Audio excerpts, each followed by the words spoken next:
नमस्कार, अपने उत्तराखंड देख रहे हैं आप और मैं हूं नेहा आपके साथ। मुख्यमंत्री पुष्कर सिंह धामी ने कहा कि देवभूमि उत्तराखंड में उपद्रवियों के लिए कोई जगह नहीं है। उपद्रव, दंगा कराने वाले और सरकारी संपत्ति को नुकसान पहुंचाने वालों के लिए दंगा रोधी कानून बनाया गया है। इसके साथ ही साथ लैंड जिहाद और बाहरी राज्यों के लोगों के वेरिफिकेशन ड्राइव को लेकर भी सीएम धामी काफी सख्त नजर आ रहे हैं। मुख्यमंत्री धामी की सख्ती का असर अब दिखने लगा है और पुलिस प्रशासन पूरी तरह से एक्टिव है। आप सब जानते हैं लैंड जिहाद के खिलाफ जो हमने कार्रवाई करी, आज पूरे राज्य के अंदर एक अभियान चला कि जो अतिक्रमण है सरकारी जमीनों पर, जो कहीं पर नीली चादर चढ़ाई हुई है, कहीं पर पीली चादर चढ़ाई हुई है, कहीं पर हरी चादर चढ़ा दी भाइयों बहनों। हजारों एकड़ जमीन लैंड जिहाद के नाम पर अतिक्रमण कर रखी थी, अवैध कब्जा किया हुआ था। उस कब्जे को हटाने का काम उत्तराखंड की सरकार ने किया है भाई बहनों, और 5000 एकड़ से भी ज्यादा जमीन हमने हटाई है।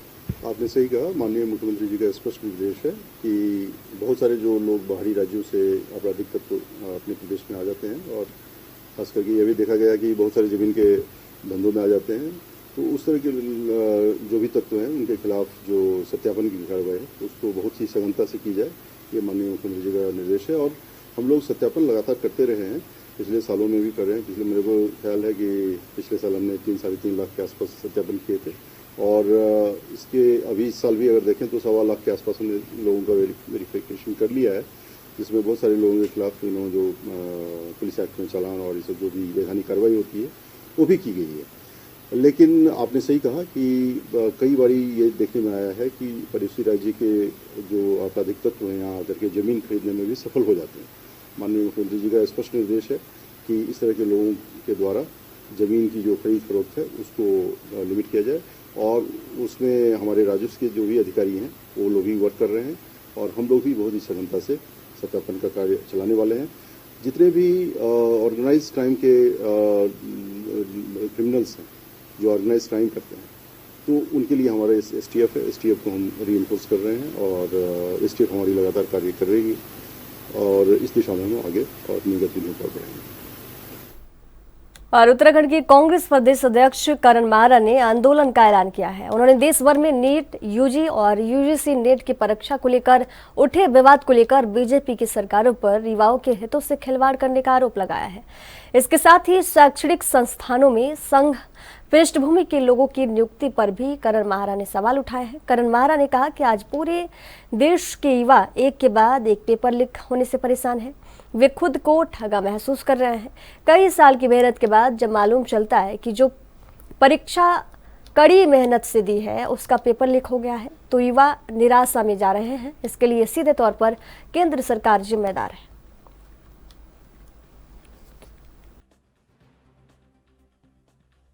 आज भारतवर्ष में पूरी तरीके से व्यवस्था चरमराई हुई है।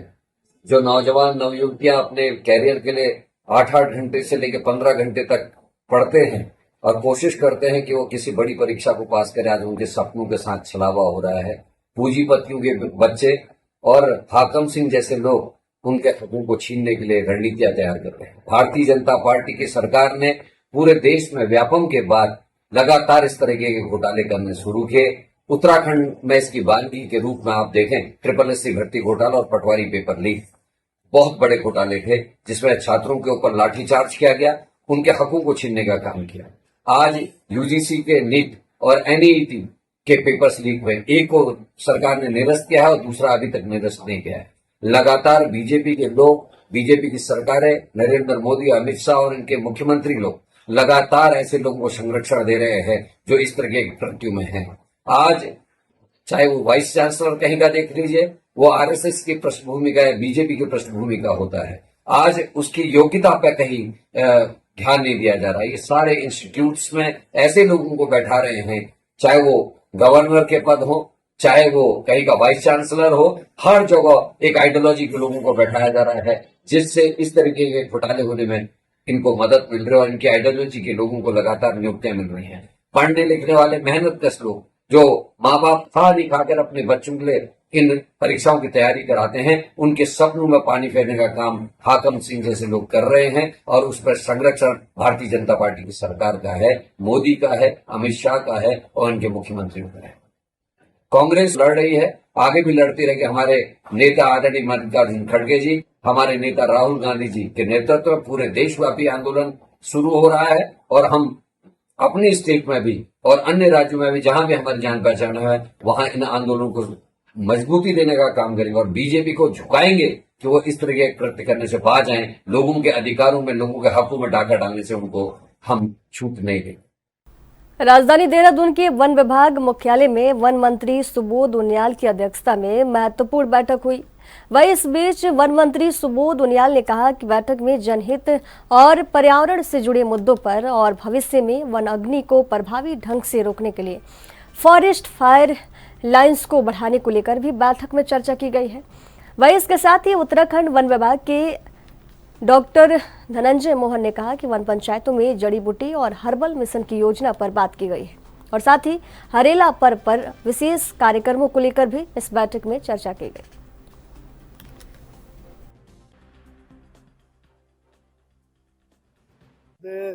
समसामयिक भी हैं, जनहित के भी हैं और कुल मिलाकर के पर्यावरण से संबंधित भी। जैसे अभी पहली बार हम लोगों ने वन पंचायत अधिनियम में संशोधन किया और एक क्षेत्र जिसमें वन पंचायतों की जमीन पे उसको जड़ी बूटी की खेती के लिए अलाउ कर दिया था कि तो उसी को लेकर के कि एक 628 करोड़ का प्रोजेक्ट भी और एक बायोडाइवर्सिटी जो बोर्ड हमारा है उससे भी एक प्रोजेक्ट है जिन पे कार्रवाई की जानी है कि किस तरह से लोगों की आजीविका के लिए एक तो जो हमारे कई स्पीशीज हैं, चाहे वो सौंदर्य वाली हो या न्यूट्रिशन पावर्स वाली हो या परफ्यूमरी उसमें हो, इनके जो हमारे यहाँ पौधे उपलब्ध हैं उनको लेकर के 15 वन पंचायतों में एक पायलट प्रोजेक्ट चलाकर किस तरह उसकी प्रोसेस वैल्यू एडिशन पे काम किया जाए प्रोसेसिंग के माध्यम से, ताकि लोगों को आजीविका बने। इसके साथ साथ जो 628 करोड़ का प्रोजेक्ट है उसको उसकी प्रगति को लेकर चर्चा भी, साथ ही साथ जो आज आवश्यकता है कि किस तरह हम वनाग्नि को प्रभावी ढंग से रोकने के लिए पहले से काम प्रारंभ करें, उसको लेकर के हुआ है। चाहे वो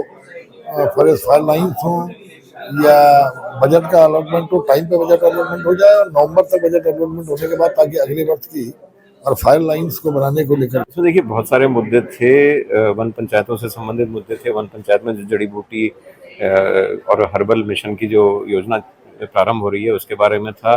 साथ ही जो सलाहकार हैं वन मंत्री जी के, माननीय वन मंत्री जी के, उनका एक प्रस्तुतिकरण था कि कैसे हमारे वनों में जो फल पत्ती इत्यादि जो पैदा हो रही है उससे कैसे लोग आजीविका प्राप्त कर सकते हैं। और इसके अलावा जो आगामी अभी हरेला के बारे में भी बात हुई और वृक्षारोपण सीजन आने वाला है हमारा, उसके बारे में भी बात हुई।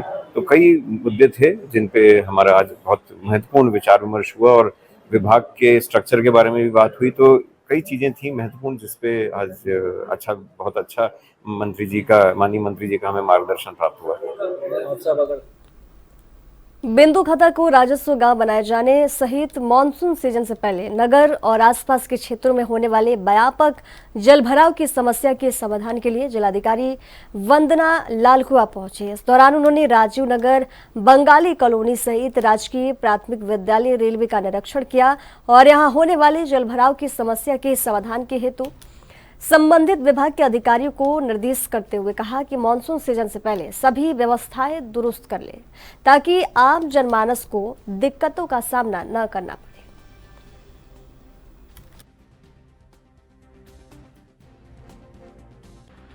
बिंदु खत्ता का जो राजस्व ग्राम बनाने का प्रस्ताव है उसके संबंध में माननीय मुख्यमंत्री जी की घोषणा है, जिसके क्रम में फरवरी में एक ब्लॉक स्तरीय समिति की बैठक करी गई थी वनाधिकारों के संबंध में और जिला स्तरीय समिति की बैठक करके एक प्रस्ताव शासन को हमने संदर्भित किया है जनपद स्तर से। उसके विषय में आज विचार विमर्श हमने ग्रामवासियों के साथ किया, जिसमें ग्रामवासियों के द्वारा कुछ और अतिरिक्त जो प्रपोजल्स हैं उनको भेजे जाने के लिए रिक्वेस्ट की गई है। तो उसका हम लोगों ने आज यहाँ निर्णय लिया है। ये जो अनुपूरक प्रस्ताव है इसको भी हम लोग यथाशीघ्र भिजवाएंगे। बनाए जाएंगे। आज आपदा के संबंध में बिंदु खत्ता क्षेत्र में जो हर साल नुकसान होता है वहाँ कुछ काम वन विभाग के माध्यम से कैंपा में किए भी गए हैं उनको भी मैंने देखा है। इसके अलावा नीचे आबादी के क्षेत्र की तरफ कुछ नए प्रस्तावित कार्य भी वन विभाग ने दिए हैं, तो उसका भी स्थलीय निरीक्षण किया है। उसमें धनराशि हम लोग आपदा प्रबंधन के अंतर्गत स्वीकृत करेंगे ताकि बरसात से पूर्व ये काम हो सके। मैडम, वहाँ का जल भराव की समस्या ज्यादा होती है, उनको लेकर के उनको देख रही है। एक विद्यालय का हम लोगों ने निरीक्षण किया है और कुछ एरियाज ऐसे हैं बंदी सत्ता में जहाँ ट्रेडिशनली जल भराव होता है। विद्यालय के लिए तो हमने पिछली बार ही खनन न्यास निधि के अंतर्गत पैसा स्वीकृत किया था ताकि बच्चों के लिए एक अतिरिक्त शेड बनाया जा सके। उसमें पेयजल निर्माण निगम ने काम भी शुरू कर दिया है और जहाँ पानी भरता था विद्यालय के कक्षा कक्षों में, वहाँ भी प्रोटेक्शन के लिए वॉल वगैरह बन गई है। इसके अलावा उस कैंपस के अंदर जो जल भराव होता है उसको नाले में चैनलाइज करने के लिए हमने विभाग को निर्देशित किया है और इसके साथ साथ जो ट्रेडिशनल नाले हैं यहाँ बने हुए हैं जिनसे निकासी होती है, उनकी सफाई भी लालकुआं नगर पंचायत की ओर से कराए जाने के लिए निर्देशित किया है।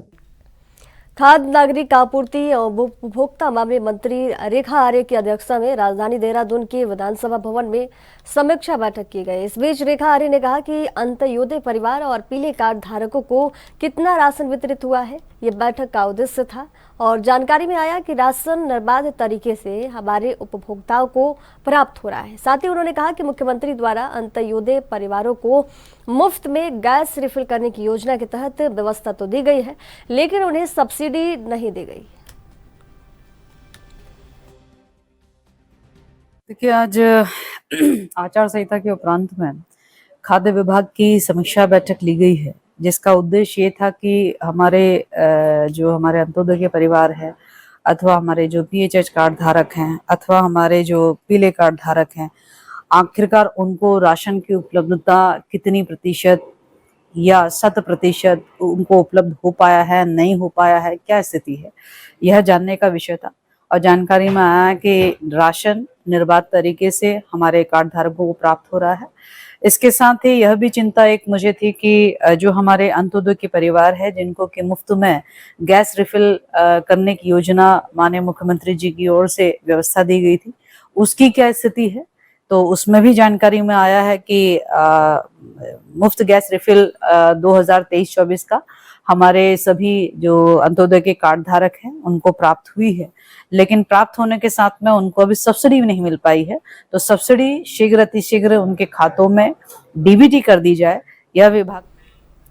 पुलिस महानिरीक्षक गढ़वाल परिक्षेत्र करण सिंह नगनयाल द्वारा मुख्यालय पौड़े स्थित परिक्षेत्रीय कार्यालय में जनपद के सभी राजपत्रित अधिकारियों और थाना प्रभारी के साथ अपराध समीक्षा बैठक आयोजित की गई। बैठक में पुलिस मुख्यालय और परिक्षेत्रीय स्तर पर चलाए जा रहे अभियानों की समीक्षा करते हुए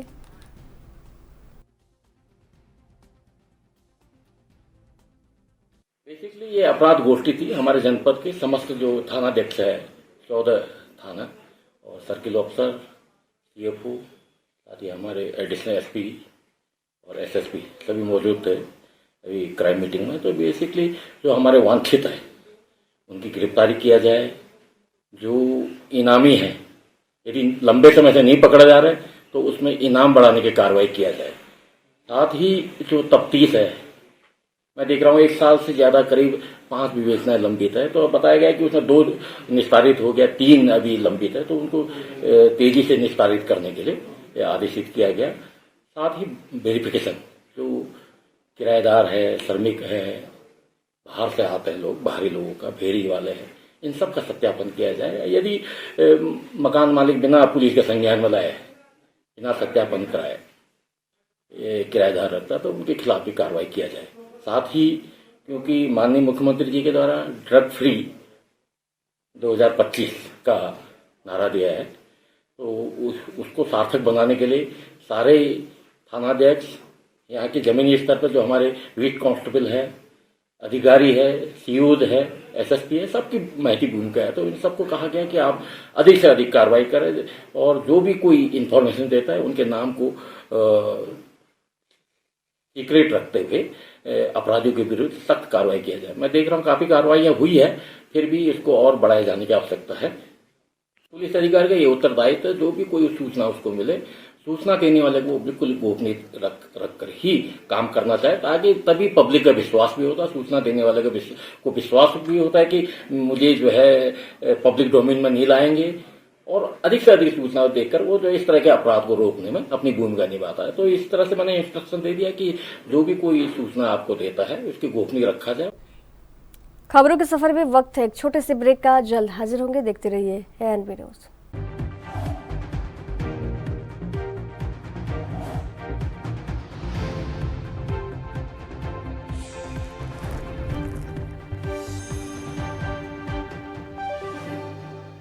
ब्रेक के बाद एक बार फिर से स्वागत है आप सभी का। अपने उत्तराखंड में ऋषिकेश और आसपास के इलाके में वीकेंड पर लाखों पर्यटकों की भीड़ घूमने के लिए पहुंची है। पर्यटकों के वाहनों से शहर की सड़कें पैक हो गई हैं। जगह जगह ओवर ट्रैफिक लोड की वजह से जाम लग रहा है। चौक चौराहों पर पुलिस ट्रैफिक को सुचारू करने का प्रयास कर रही है, लेकिन ट्रैफिक सामान्य होता हुआ दिखाई नहीं दे रहा है। ट्रैफिक जाम से बचने के लिए लोकल टैक्सी और टेम्पो वाले गली मोहल्लों के अंदर घुस रहे हैं, जिससे गली मोहल्ले में बच्चों और बुजुर्गों की जान को खतरा पैदा हो गया है। ऋषिकेश में पार्किंग नहीं होना भी ट्रैफिक जाम को बढ़ावा दे रहा है। इस भारी गर्मी में ट्रैफिक जाम के बीच पैदल चलने वाले और दोपहिया वाहन सवारों को मुश्किलें बढ़ गई हैं।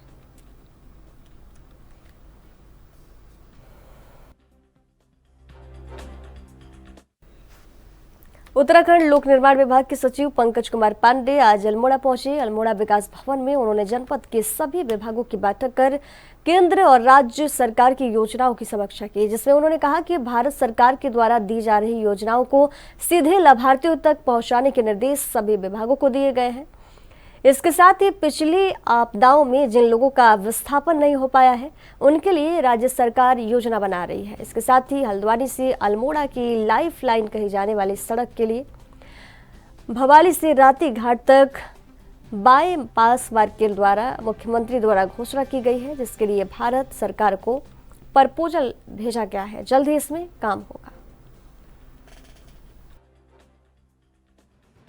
देखिए, प्रभारी सचिव होने के नाते मैं अल्मोड़ा आया हूँ और सभी विभागों के साथ विस्तृत विचार विमर्श हुआ, समीक्षा हुई है और मैंने सभी विभागीय अधिकारियों को कहा है कि हर एक स्कीम का जो ऑब्जेक्टिव है, जो उद्देश्य है, उसको देखते हुए योजना का लाभ जो लाभार्थियों तक मिलना चाहिए।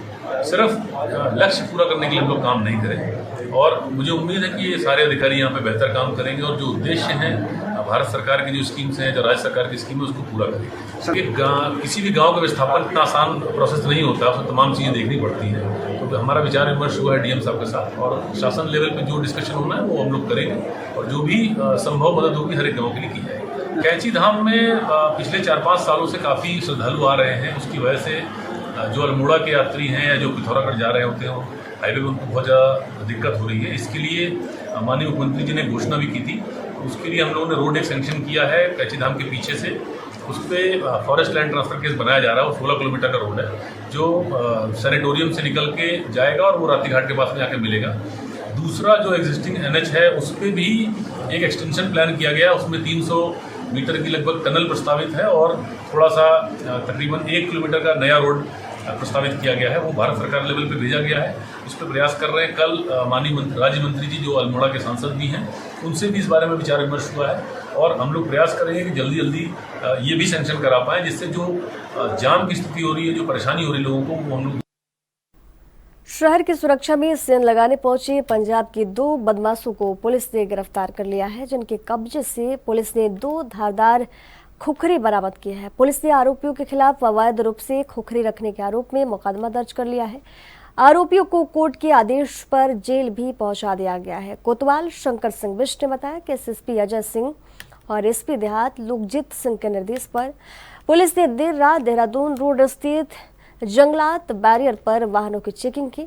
इस दौरान 2 संदिग्ध पुलिस को दिखाई दिए। चेकिंग के लिए रुकने का इशारा किया तो दोनों संदिग्ध भागने लगे। शक होने पर पुलिस ने भी उनका पीछा किया और कुछ दूरी पर जाकर संदिग्धों को रोक लिया। चेकिंग करने पर दोनों संदिग्धों के पास से पुलिस को धारदार खुखरी बरामद हुई। पूछताछ में आरोपियों का कहना है कि वे आपराधिक वारदात को अंजाम देने के लिए ऋषिकेश पहुंचे थे। वारदात को अंजाम देने से पहले पुलिस ने उनको गिरफ्तार कर लिया है।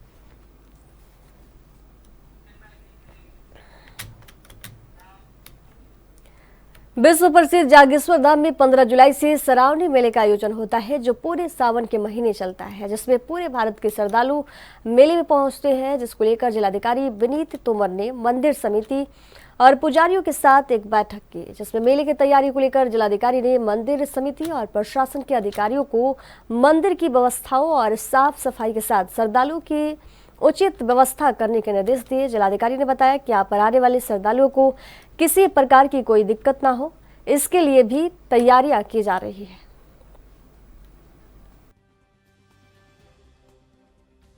सुनिश्चित करना चाह रहे हैं कि साफ सफाई की व्यवस्था पर अच्छी तरीके से रहे, पार्किंग की व्यवस्था अच्छी रहे, ट्रैफिक की वजह से किसी को कोई प्रॉब्लम ना रहे, और जो यहाँ पर लोकल एम्प्लॉयमेंट जनरेट होता है, जो फंड लगते हैं, उनकी व्यवस्था भी सुचारू रूप से चलती रहे।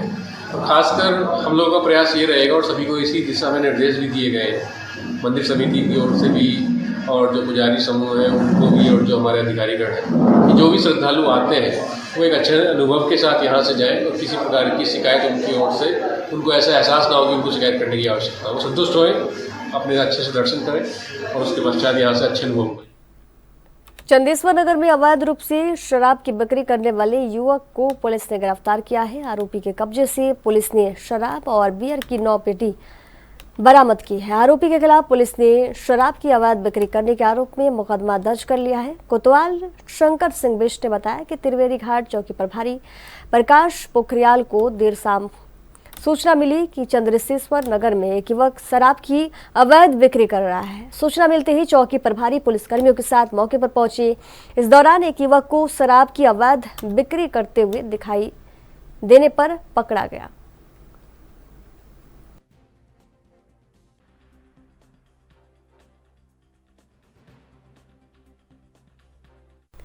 मानसून के दस्तक के बाद डेंगू और चिकनगुनिया से लड़ने के लिए जिला स्वास्थ्य महकमा एक्शन मोड में काम करने की तैयारी में है। इसे लेकर देहरादून के सीएमओ डॉक्टर संजय जैन ने विभागीय अधिकारियों के साथ समीक्षा बैठक की।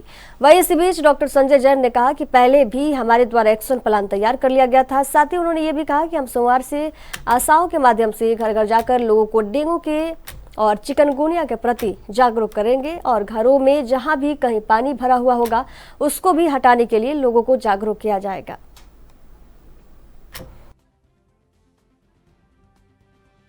जैसे कि आपको मालूम ही है कि प्री मानसून की बारिश शुरू हो गई है, और डेंगू का जो प्रकोप होता है रुके हुए साफ पानी में ही होता है। तो समय से ही हम उसकी तैयारी करने के लिए आज मैंने अपनी इंटरनल समीक्षा बैठक की थी। तो उसमें जो हमारा एक्शन प्लान पूर्व में ही इसमें तैयार कर लिया गया था। हम मंडे से आशाओं के माध्यम से घर घर जाके लोगों को जागरूक भी करेंगे, और जहाँ कहीं भी घरों में पानी भरा हुआ होगा तो उसको हटाने के लिए लोगों को जागरूक करेंगे। इससे पूर्व भी पिछले हफ्ते से नगर निगम की जितनी भी कूड़े की कलेक्टिंग वाली गाड़ियाँ हैं उसमें हमारे द्वारा पंपलेट उनको उपलब्ध कराए गए थे। तो वो भी अपने घरों में जब कूड़ा कलेक्ट करने जा रही हैं तो लोगों को वो पंपलेट वितरित करके उसके माध्यम से भी हम लोगों को जागरूक कर रहे हैं। और सोमवार से फिर शहरी क्षेत्र की करीब 591 आशाओं की ड्यूटी हमने इसमें लगाई हुई है, जो एक एक घर में जाके लोगों को डेंगू से बचाव के लिए जागरूक भी करेगी। साथ साथ जहाँ कहीं भी रुके हुआ पानी है तो उसको भी नष्ट करने के लिए लोगों को प्रेरित करेंगे। अपने उत्तराखंड की खबरों के सफर में दीजिए जाने की इजाजत। देखते रहिए एएनबी न्यूज। नमस्कार।